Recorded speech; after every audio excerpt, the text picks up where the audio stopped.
না কেন্দ্র সরকার না রাজ্য সরকার কোনো সরকারি আদিবাসীদের ভালো চাইছে না। তার প্রথম এবং প্রধান কারণ আপনাদের বলি, বর্তমানে যে সমস্ত বঞ্চনা, নিপীড়ন, শাসন, গঞ্জনা চলছে আমাদের আদিবাসীদের উপর, তার থেকে স্পষ্ট সরকারটা আদিবাসীদের ভালো চায় না। সরকারটা পশ্চিমবঙ্গ থেকে আদিবাসীদের নিঃশেষ করে দিতে চায়, তারই একটা বড় চক্রান্ত। আপনারা মনে রাখবেন, আমি এই গত 11-12 মার্চ এবং 25-26 মার্চ দেউচাপাচামির প্রত্যেকটা গ্রাম ঘুরে এসেছি, যেখানে কয়লা খনির প্রস্তাবিত এলাকা, তার প্রত্যেকটা গ্রাম এই 4 দিনে ঘুরেছি এবং ঘুরে দেখেছি। আপনারা দেখেছেন খবরের কাগজে, আপনারা শুনেছেন টেলিভিশনে, আপনারা শুনেছেন রেডিওতে, আপনারা দেখেছেন সোশ্যাল মিডিয়াতে, যেখানে বলা আছে যে দেউচাপাচামি, এই সেদিনও একটা খবর কাগজে দেখলাম, দেউচাপাচামির আদিবাসীরা অনেক ভালো আছে আগের থেকে। কি ভালো আছে আমি আপনাদের জানাচ্ছি। ওখানে আমি একটা ছোট্ট পত্রিকায় দেখেছিলাম, স্থানীয় পত্রিকায়, ওখানে নাকি 1000 জন চাকরি অলরেডি পেয়ে গেছেন। আমি বলছি সরকার মিথ্যা প্রচার করছেন। আমি প্রত্যেকটা গ্রামে ঘুরে প্রত্যেকটা মাঝি বাবাদের নাম এবং টেলিফোন নাম্বার আমার কাছে আছে। আমি সেই জন্য হলফ করে বলতে পারি সরকার মিথ্যা প্রচার করছেন।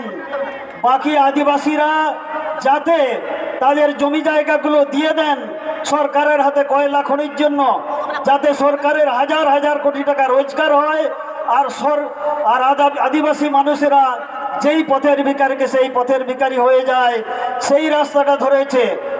আমি আপনাদের বলছি, যারা পাট্টা পেয়েছে তারা হচ্ছে বেশিরভাগ মানুষই ওই এলাকার বন এলাকায়, অরণ্যাঞ্চলে, না হয় খাস জায়গাতে বসবাস করেছিল।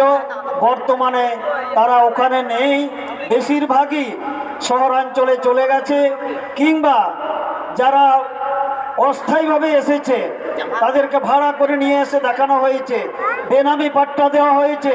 সেই সমস্ত লোকগুলোর একেবারেই আপনাদের বলছি টেম্পোরারি ভিত্তিতে তাদের অ্যাপয়েন্টমেন্ট দেওয়া হয়েছে, কোনো পার্মানেন্ট পোস্টে অ্যাপয়েন্টমেন্ট দেওয়া হয়নি।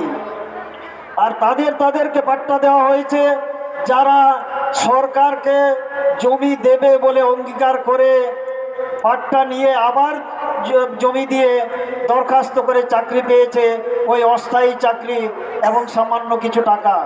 এবারে বুঝুন, যারা বাইরের এলাকায় আছে, যারা শহরের এলাকায় আছে, যারা বাজারের এলাকায় রয়েছে, তাদের ওইটুকু টাকা কিংবা ওইটুকু অনুদান যথেষ্ট তাদের ব্যবসা বাড়ানোর জন্য। প্রকৃত আদিবাসী যাদের রায়ত 2-1 কাঠা জায়গা আছে এবং ভেস্টেড ল্যান্ডেও তারা দখল করে আছে, তারা যেহেতু সরকারকে জমিটা দিতে রাজি নয়, তাদেরকে পাট্টাটা দেওয়া হবে না। পুলিশ প্রশাসনের পক্ষ থেকে, সরকারের পক্ষ থেকে এবং রাজনৈতিক পক্ষ থেকেও এমন হুমকি দেওয়া হচ্ছে যে আপনারা পাট্টা পাবেন না যদি আপনারা সরকারকে কয়লা খনির জন্য জমিটা না দেন। এবং আমি প্রত্যেকটা এলাকা, কয়লা খনির প্রত্যেকটা এলাকায় ঘুরে মাঝি বাবাদের কাছে যে কথা শুনেছি, তারা কিছুতেই কয়লা খনির জন্য জায়গা দিতে রাজি নন। তারা বলছেন আমাদের জন্মভূমি, আমাদের মাতৃভূমি, আমাদের বসত বাড়ি, আমাদের যে খোলামেলা থাকা অভ্যাস, একসঙ্গে থাকা অভ্যাস, এই পরিবেশ আমাদের সরকার কোনোদিনই দিতে পারবে না। তাদের দরকার হলে আমরা এই ভিটে মাটিতেই মরব, তবু আমরা 100 টাকা জমি ছাড়বো না, তাতে কি হয় দেখা যাবে। আমি সেই সরকারকে হুঁশিয়ারি দিতে চাই, কেন এই আদিবাসীদের নিয়ে ছেলেখেলা করছেন।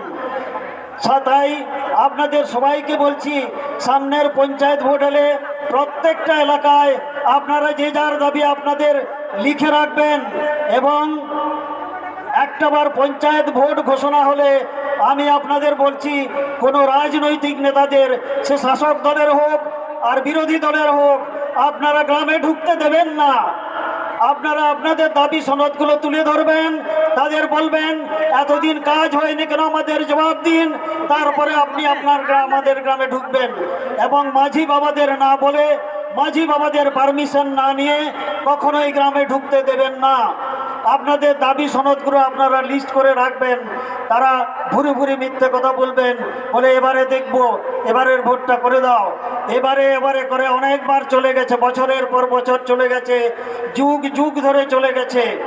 আজকে এডুকেশন ইন সাঁওতালি মাধ্যমে পড়াশোনার ক্ষেত্রে আমি বলি পরিবেশ নেই, পরিকাঠামো নেই, শিক্ষক নেই, স্কুল ঘর নেই। একটা ঘরে 3-4টা ক্লাসের 3-4টা শ্রেণীর ক্লাস হচ্ছে। আপনারা ভাবুন তো কি শিক্ষাটা হচ্ছে সেখানে। সায়েন্স খোলা হয়েছে, সেখানে ল্যাবরেটরি নেই। স্কুল খোলা হয়েছে, সাবজেক্ট দিতে হয়েছে, সাবজেক্ট টিচার নেই। কি পড়াশোনা হবে ওখানে? আপনারা এবারে জেনেছেন, এবারে হায়ার সেকেন্ডারি পরীক্ষায় এনভায়রনমেন্ট সায়েন্স সহ কম্পিউটার সায়েন্সেও বাংলায় প্রশ্নপত্র দেওয়া হয়েছে। আপনি বলুন তো, একটা বাঙালি ছেলেকে যদি আদিবাসী হরফে প্রশ্নপত্রটা দেওয়া হয় কেমন লাগে? আজকে আদিবাসী ছেলেদের বাংলা পত্র দিয়ে এই অসম্মান করার অধিকারটা সরকারটাকে কে দিয়েছে? আজকে ওনারা বলছেন যে বই বেরোয়নি, লেখালেখি হয়নি, তার দায় কি সরকারের নয়? তাই দরকার কি, তার দায় কি এই সমস্ত ছেলেমেয়েরা? যখন আপনি সাবজেক্টটা অ্যাপ্রুভেল দিয়েছিলেন তখন আপনার খেয়াল ছিল না যে প্রশ্নপত্রগুলো আমাকে চিকিতেই করতে হবে, সাঁওতালিতেই করতে হবে, অলচিকি হরফে? সেই দায়টা আপনাকে নিতে হবে এবং যত শীঘ্র সম্ভব আপনি যদি পুনরায় পরীক্ষার ব্যবস্থা না করেন তাহলে ভারত জাকাত মাঝি পারগানা সহ সমস্ত আদিবাসী সম্প্রদায়ের মানুষ পথে নামবে। সেদিন কিন্তু আমরা কোনো দায়ী থাকবো না, সরকার দায়ী থাকবে। তার জন্য যা পরিস্থিতির সৃষ্টি হবে তার জন্য সরকার দায়ী থাকবে। আপনারা ভাবুন তো, আজকে পশ্চিমবঙ্গের বুকে 8,702খানা স্কুল বন্ধ হতে চলেছে। কারণটা কি? প্রাইমারি স্কুল 6,710খানা, আপার প্রাইমারি 1,649টা, একটা হাই স্কুল। আপনারা ভাবুন 8,702খানা স্কুল বন্ধ হতে চলেছে। তার কারণ হচ্ছে ওই সমস্ত স্কুলগুলো 30 জনের কম রোল কল হচ্ছে। কারণটা কি? আজকে আপনারা দেখুন 2020 সালে যখন কোভিড ঘোষণা হয়, তারপরে ছেলেগুলো স্কুল ছুট হয়ে গেছিল। সেই স্কুল ছুট ছেলেগুলো যাতে আবার পুনরায় স্কুলমুখী হয় সেই জন্য সরকার কি ব্যবস্থা নিয়েছে। এবং আপনারা জানলে আপনাদের আরও ভালো লাগবে যে সমস্ত স্কুলগুলো বন্ধ হচ্ছে তার বেশিরভাগই ট্রাইবেল ওরিয়েন্টেড এলাকা বা আদিবাসী অধ্যুষিত এলাকা। তার মানেটা কি? যারা এখানে এসেছেন তাদের বেশিরভাগ বাড়ির ছেলেমেয়েরা আর পড়াশোনা করতে বাড়ির পাশে স্কুলে যেতে পারবেন না। 5 কিলোমিটার, 7 কিলোমিটার, 10 কিলোমিটার দূরে আপনাদের প্রাথমিক শিক্ষাটা করতে যেতে হবে। এই অবস্থায় কারণটা কি? স্কুলগুলো বন্ধ করে দেওয়ার কারণটা কি? আদিবাসীদের কেন্দ্রীয় সরকার চাইছে হিন্দুত্বকরণের জন্য, আর পশ্চিমবঙ্গ সরকার চাইছে আদিবাসীদের শেষ করে দেওয়ার জন্য। তার আরেকটা মূল উদাহরণ দিই আপনাদের। আজকে ফেক এসটি, আমি হলফ করে বলছি, আমার কাছে বর্ধমান এসটি সার্টিফিকেটে ভর্তি হয়ে গেছে। আমি আপনাদের হলফ করে বলছি যে কোনো সময় চাইলে আমার কাছে পেতে পারেন। কম করে 5,000 ফেক এসটি সার্টিফিকেটের কপি আমার কাছে আছে। এদিকে মাননীয় দিদি আমাদের বলেছেন যাদের বাড়িতে একটা ফেক সার্টিফিকেট আছে পরিবারের বাকিজন সমস্ত ফেক সার্টিফিকেট, সমস্ত কাস্ট সার্টিফিকেট ওই সার্টিফিকেট থেকে পাবেন। আপনারা বুঝতে পারছেন? আমার কাছে 5,000 আছে, আরও যদি 5,000 বাইরে ধরি 10,000 ফেক আসছে সার্টিফিকেটের পরিবার। প্রত্যেকে যদি 5 জন 10 জন করে ফ্যামিলিতে থাকে 1-2 বছরে কত চেয়ে যাবে। এরপরে আদিবাসীদের দূরবীন দিয়ে দেখতে হবে। আদিবাসীরা দেশ থেকে নিশ্চিহ্ন হয়ে যাবে, পশ্চিমবঙ্গ থেকে নিশ্চিহ্ন হয়ে যাবে। তারা বোধহয় আদিবাসী, তাদের পরীক্ষা নিরীক্ষা দিয়ে আদিবাসী পরিচয় দিতে হবে। আর যারা ফেক বা ফলস সার্টিফিকেট নিয়ে চাকরি বাকরি করছে, বিভিন্ন সুযোগ সুবিধা পাচ্ছে, তাদের ভরে যাবে, আমাদের হাতে গোনা যাবে। এই পরিস্থিতিতে আপনারা যদি সংগঠিত না হন, আপনারা যদি একজোট না হন, তাহলে কিন্তু আমাদের বিপদ সম্মুখে। তাই আমি ভারত জাকাত মাঝি পারগানা মহল পশ্চিমবঙ্গ পনত মহলের পক্ষ থেকে আপনাদের জানিয়ে দিতে চাই, আপনারা সামনের যে ইলেকশনটা, পঞ্চায়েত ইলেকশনটা, এই ইলেকশনে রুখে দাঁড়াবেন এবং আপনারা ভারতপক্ষে কোনো রাজনৈতিক দলকে গ্রামে ঢুকতে দেবেন না। আপনাদের দাবি সনদগুলো সামনে রেখে আপনারা সমস্ত আপনাদের সুখ দুঃখের কথা, নির্যাতনের কথা জানাবেন, তারপরে আপনারা পারমিশন দেবেন।